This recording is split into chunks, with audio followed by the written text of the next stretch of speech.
Psykoedukaatio on mielestä kertomista. Ja mielestä kertominen on kaikkein vaikeinta silloin, kun lapsi on tilanteessa, jossa hänen mielen perustehtävät ovat menneet niin kuin säpäleiksi. Kun mieli on semmoinen, mä puhun lapselle usein, että se on niin kuin sisäinen olio, joka yrittää ymmärtää ja oppia. Yrittää oppia, miten mä oon tässä, minkälainen tämä maailma on ja miten mä pystyn toimimaan siinä. Ja silloin kun vanhempi, joka on niin kuin lapsen sisällä yksi sellainen kiintopiste, jonka kautta hän oppii ja on, niin muuttuu yhtäkkiä toisenlaiseksi. Onkin erilainen, onkin pelottava. Niin silloin niin myöskin lapsen sisällä joku muuttuu ja hänen on todella vaikea enää pystyä ylläpitämään kokemusta siitä, että maailma jatkuu. Ja siksi, kun mielessä on ajatuksia ja tunteita ja tuntemuksia, niin väkivallan jälkeen se voikin usein olla aivan tyhjä, koska se menee helposti tyhjäksi silloin, kun on ylivoimaisen tehtävän edessä. Tai sitten siellä voi yhtäkkiä alkaa niin kuin riehua myrsky tai riehua niin kuin tulipalo, ihan niin kuin siellä kotona tapahtui, että oli myrsky ja oli mielen tulipalo, joka räjähti käsiin. Ja tällöin niin kuin edukaatiossa on tärkeintä se, että aikuinen ei yritä niin kuin opettaa lasta, vaan oikeasti omalla asenteellaan ja olemuksellaan ja sanoillaan sanoo, että mä haluan ymmärtää, mitä tämä on sulle. Ja koska ammattilaisena on kohdannut lapsia, jotka ovat tällaisesta mahdottomasta tilanteesta tulleet puhumaan, niin lasta voi auttaa se, että kertoo, että mä olen kuullut erilaisista asioista. Toiset lapset tulee hirveän vihaisiksi tai toiset tulee aivan pelokkaiksi tai toiset niin menee niin, että he ei pysty ajattelemaan mitään tai ei halua kuulla mitään tai ei pysty menemään nukkumaan tai mitä tahansa saattaa seurata siitä, että on ollut mahdottomassa tilanteessa.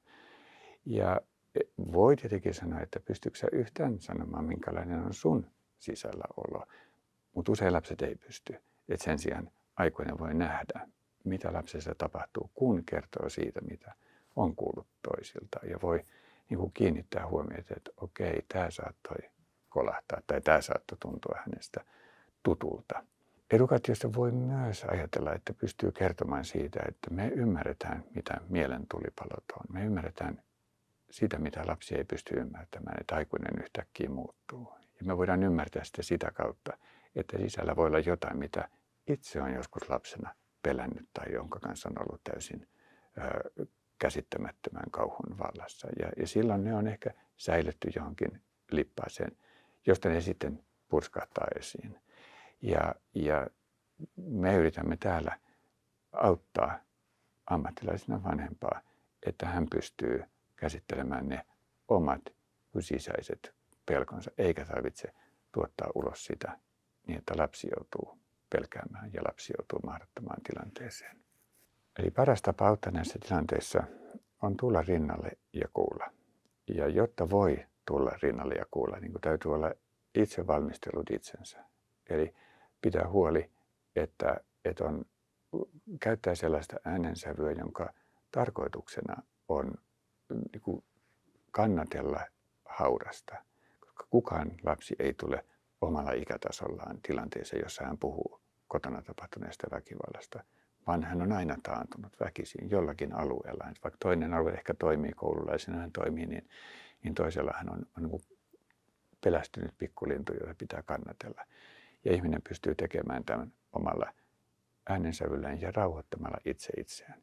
Ja nämä rauhoittamiskeinot on hirveän tärkeitä, koska niitä voi opettaa lapsille samalla kun puhuu väkivallasta. Voi opettaa rauhallisesti niin kuin paijaamaan omia olkavarsiaan ylhäältä alas tai taputtamaan olkia rauhallisesti tai nousemaan ylös ja pomppimaan tasajalkaa. Ja kun on tehnyt nämä itsellä, niin sen jälkeen on valmiimpi kohtaamaan lapsen. On tärkeää, että se huone, jossa puhutaan, on valoisa ja siisti, että on valmistellut sen niin, että lapsen on hyvä tulla, eikä tarvitse pelätä jotain kummallista. On hyvä varmistaa, että pystyy niin kuin alhaalta, että melkein voi mennä vaikka alaspäin näin, että puhuu lapselle, että jos lapsi istuu, niin itse on alhaalla, ettei vaan puhu ylemmästä positiosta ja sillä tavalla toimi lapselle vähän pelottavalla tavalla.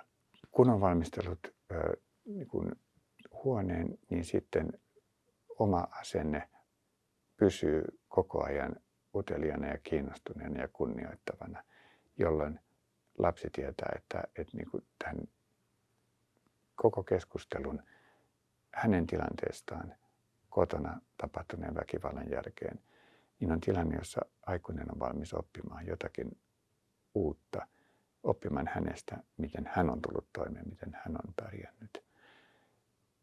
Ja tämän kautta miettimään, miten voi löytää apua lapselle, miten voi löytää apua sille aikuiselle ja miten voi auttaa aikuista auttamaan lasta, ettei lapsen sisälle jää sitä pahaa oloa, koska se paha olo alkaa muuttua helposti lapselle kokemukseksi, että hän on paha. Ja juuri tätä halutaan välttää, ettei hänelle jää se kokemus, että hän on aiheuttanut tai hän on siinä osallisena, vaan hän ymmärtää, että meidän aikuisten yhteinen tehtävä on palauttaa hänen mielensä toimintaa, että hän voi toimia ja ajatella ja oppia.